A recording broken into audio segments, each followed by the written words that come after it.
It was supposed to be a simple weekend in New Orleans. Just me and Chloe, 3 days of drinking, jazz, and forgetting about our dead-end office jobs back in Atlanta. That we weren't dating, not really, that we worked in adjacent cubicles, and for the last 6 months, our friendship had been tinged with this unspoken, electric tension. I'd catch myself staring at the way her blouse stretched across her back when she reached for a file, or the specific curve of her calf when she wore heels.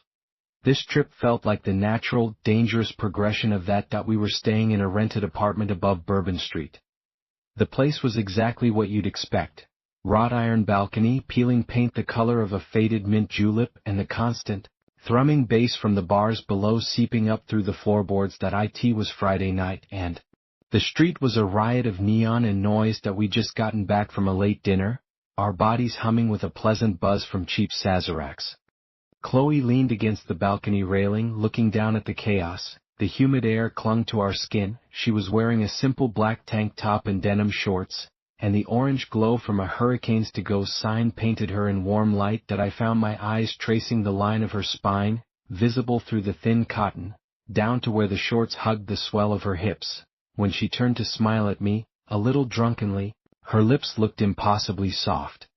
"It's like a different world down there," she said, her voice almost lost in the din. "It's a mess," I laughed, stepping beside her. Our shoulders brushed, and a jolt, familiar and frustrating, went through me. That I could smell her perfume over the stink of beer and stale river water, something clean and floral, completely out of place. That's when I first noticed it. A low, mechanical hum, different from the music. That it came from the balcony next to ours, separated by a flimsy-looking partition. That a commercial fog machine, the kind you see at haunted houses or concerts, was bolted to the floor. That it was old, boxy, with a grimy plastic shell. That a thin, almost invisible wisp of vapor trickled from its nozzle. "Weird place for a fog machine," I said, nodding towards it. Chloe followed my gaze. "Maybe the last tenants were really into Halloween. We didn't think much of it. This was New Orleans." Weird was the default. That we stayed on the balcony for another hour, people watching, our conversation easy and laced with that unspoken thing. I'd watch her throat move as she swallowed her drink, or the way a stray strand of her dark hair stuck to her damp temple, and I'd have to force myself to look away, a knot of guilt and desire tightening in my stomach. Around midnight, the fog machine kicked on for real. That it wasn't a dramatic event. There was no loud noise, just a deepening of the hum. That a thick, white mist began to pour from the device, far more voluminous than before. That it didn't behave like normal fog, either. That it was heavy, languid, clinging to the air like syrup instead of dissipating. And it had a smell. Not the dry ice scent I was expecting, but something cloyingly sweet, like overripe peaches and funeral flowers. "Whoa," Chloe murmured, waving a hand in front of her face. "That's strong." The mist rolled over the railing and down into the street below, mingling with the neon. That it was kinda beautiful, in a surreal way. That we watched it for a few minutes, the sweet smell making my head feel a little fuzzy, amplifying my buzz. That I looked at Chloe, about to make a joke about cheesy special effects, and that's when it happened. She turned to me, and for a split second, she was a stranger. That it was her. Same clothes, same hair, same body, but the face was all wrong. The features were rearranged just enough, the spacing of her eyes, the set of her mouth, the line of her jaw. That it was like looking at a photo fit of Chloe assembled by someone who had only heard her described. The smile she gave me was vacant, a generic expression that didn't reach her unfamiliar eyes. That a cold dread, sharp and immediate, pierced through the alcohol haze.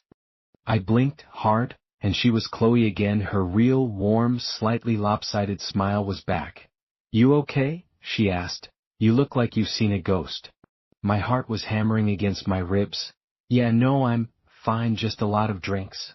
I tried to laugh it off. That it was the booze, I told myself, the weird fog, the long day. That a trick of the light through the vapor.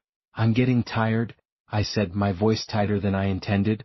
"We should probably head in."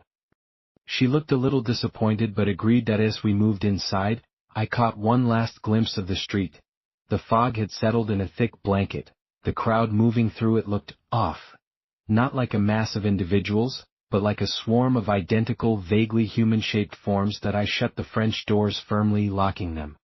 The apartment felt safer, quieter, The roar of Bourbon Street was muffled.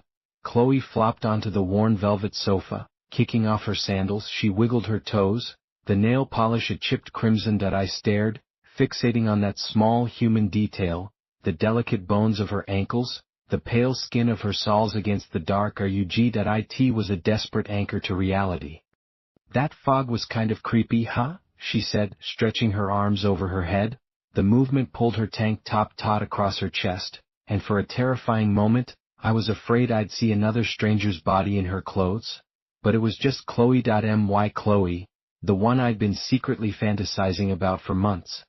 Yeah, I managed to say, creepy. I poured us both a glass of water from the kitchen tap, my hands shaking slightly. I needed to get a grip.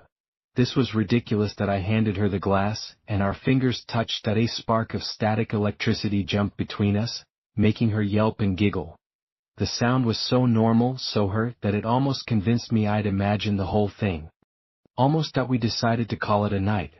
The apartment had 2 small bedrooms. I lay in the dark on my lumpy mattress, listening to the faint sounds of Chloe moving around in her room next door. The creak of the floorboards, the rush of water in the pipes. I was hyper-aware of her presence, of the thin wall separating us. My mind kept circling back to that moment on the balcony. The stranger's face superimposed over hers. The feeling that the person I'd been traveling with, laughing with, secretly wanting had been momentarily replaced. I must have fallen into a fitful sleep, because the next thing I knew, gray morning light was filtering through the blinds. I felt groggy, my mouth cottony. The memory of the previous night felt distant, dreamlike. I got up and walked into the main living area. Chloe was already in the kitchenette, making coffee. She was wearing just an oversized t-shirt and panties, her long legs bare. The sight of her, so casual and real, sent a wave of relief through me. "Morning, sleepyhead," she said, smiling over her shoulder. It was her. Definitely her. "Hey," I said, my voice rough. "Sleep okay?" "Like a rock. Once the bars shut down, it's actually pretty quiet." We drank our coffee on the balcony. The morning was bright and clear, the city steam cleaned by the humidity. The fog machine on the neighboring balcony was silent, inert. Bourbon Street below was littered with the debris of the night before. Cups, beads, forgotten shoes. It looked sordid and mundane. I could almost believe I'd hallucinated the whole thing. We spent the day as tourists. We ate beignets at Café du Monde, the powdered sugar dusting Chloe's lips, making me want to lean over and lick it off. We wandered through the French Quarter, and I tried to stay present, to focus on the vibrant colors and the sound of a trumpet spilling from an open doorway. But my eyes kept darting around, checking faces. The tourists, the shopkeepers, the street performers.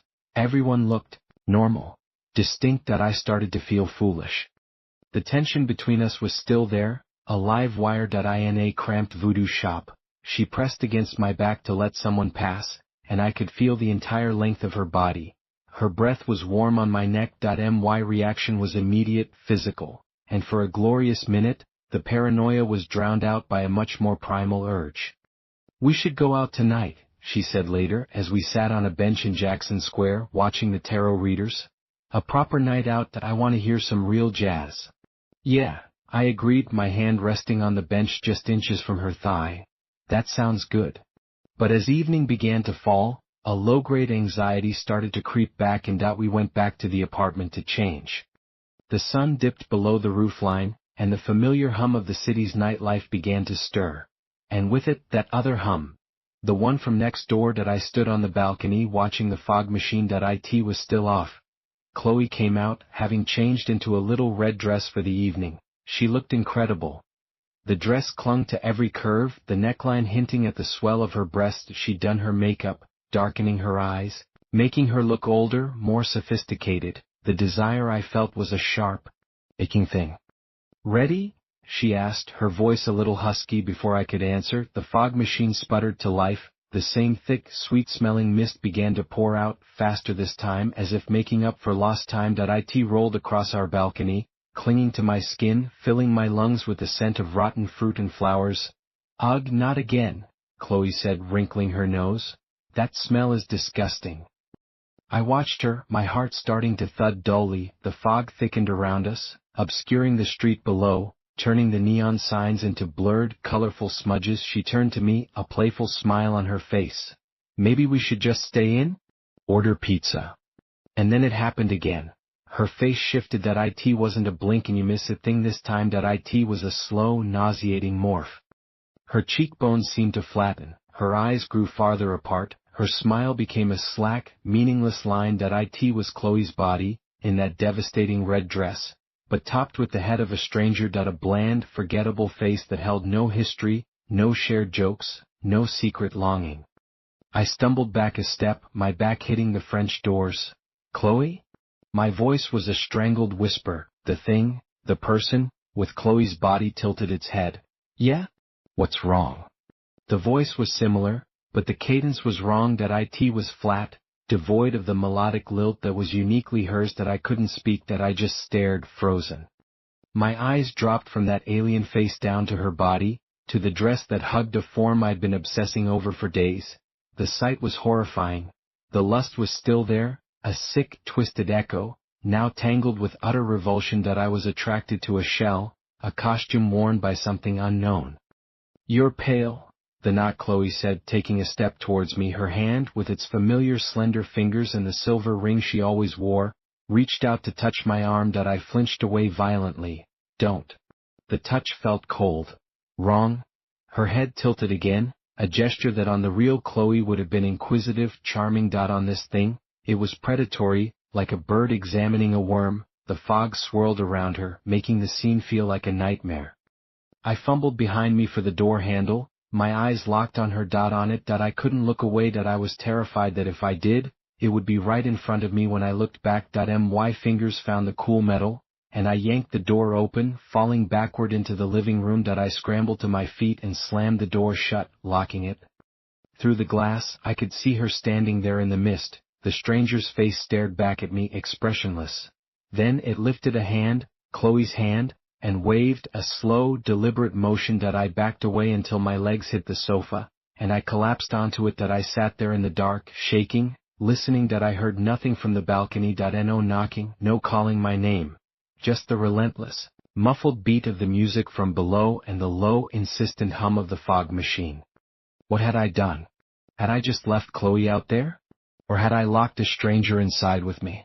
The logic was impossible, the reality shattered. I buried my face in my hands, the sweet, cloying smell of the fog still clinging to my clothes, my hair, my skin. After what felt like an eternity, I heard the balcony door open. My head snapped up. She walked in, Chloe, looking perfectly normal and confused. What the hell was that? She asked, her voice laced with real annoyance. You just freaked out and left me out there. I stared at her, searching her face for any trace of the stranger. It was her. Every detail was correct. The small scar above her eyebrow from a childhood fall, the tiny gap between her two front teeth, the specific way her mascara was slightly smudged. I thought I saw a spider, I stammered, the lie pathetic and transparent. A big one. On your dress. She looked down at herself, brushing at her skirt. A spider? Jesus, you screamed like you were being murdered. She shook her head, but the annoyance seemed to be fading, replaced by concern. Are you sure you're okay? You've been acting weird since last night. I'm fine, I said, the words tasting like ash. Just, too much to drink, maybe. Let's just stay in, order pizza. She agreed, though she still looked at me strangely. The rest of the evening was a special kind of torture. We ate pizza on the sofa, and she was so close I could feel the heat from her body. She was back to her normal self, laughing, telling stories about work, her leg occasionally brushing against mine, and all I could think about was that other face, that cold touch. My desire for her was now a battlefield, fought over by genuine attraction and a deep, cellular-level fear. I found myself studying her, not with lust, but with a clinical, paranoid intensity. I watched the way she chewed, the way she gestured with her hands, the specific pattern of her speech. I was looking for cracks, for moments when the performance might slip. Every time she left the room to use the bathroom or get another drink, a cold dread would settle over me until she returned. I was half convinced she wouldn't. When she finally said goodnight and went to her bedroom, I felt a wave of exhausting relief. I double-checked the locks on the front door and the balcony, then retreated to my own room. That I didn't sleep. That I sat propped against the headboard, listening. The fog machine hummed all night. The next day, Sunday, was our last full day. The plan was to take a steamboat cruise on the Mississippi, but I invented a migraine, a pounding headache that wouldn't quit. That I couldn't face the world. That I couldn't face being around more people, not when I couldn't trust my own eyes. Chloe was disappointed but sympathetic. She offered to stay with me, but the thought of being trapped in the apartment with her, with the constant humming threat from next door, was unbearable. No, go, I insisted. Take the cruise. That I'll just sleep it off. Tell me all about it when you get back. She finally agreed, giving me a lingering, worried look before she left. The moment the door clicked shut, the silence in the apartment was deafening. That it was broken only by the faint street sounds and that goddamn hum. That I spent the day in a state of heightened alert. I peered through the blinds at the street below. The fog had mostly cleared with the morning sun, but tendrils of it still clung to the shaded alleyways. That I saw a mail carrier making his rounds, and for a second, his face was a smooth, featureless oval. That I blinked, and he was normal again. That a woman walking her dog suddenly had the wrong number of limbs, her arms moving in a jerky, unnatural way before resolving back into a perfectly ordinary person. My phone felt like a foreign object. That I pulled it out, thinking I'd call someone, anyone, just to hear a sane voice. The screen was filled with static for a moment, a hissing gray snow, before the icons reappeared. That I opened my photo gallery, looking for a picture of Chloe, something to ground myself. That I found one I'd taken secretly at work a few weeks ago. She was laughing, her head thrown back. It was her. But as I stared at it, the pixels seemed to swim. Her face in the photo began to soften, the features subtly rearranging themselves into that same bland, unfamiliar mask. That I threw the phone onto the bed as if it had burned me. This was it. This was the heart of the horror. That it wasn't a monster you could fight. That it was a sickness in perception itself. The fog wasn't just mist, it was a solvent, dissolving identity, erasing the familiar and leaving only the anonymous in its wake. When Chloe returned that evening, bursting with stories about the cruise and the jazz band on board, I could barely look at her. Her face was a question mark I was too afraid to answer. Had she always had that mole there? Was that the exact way she parted her hair? Every small, normal gesture felt rehearsed. The fog machine started.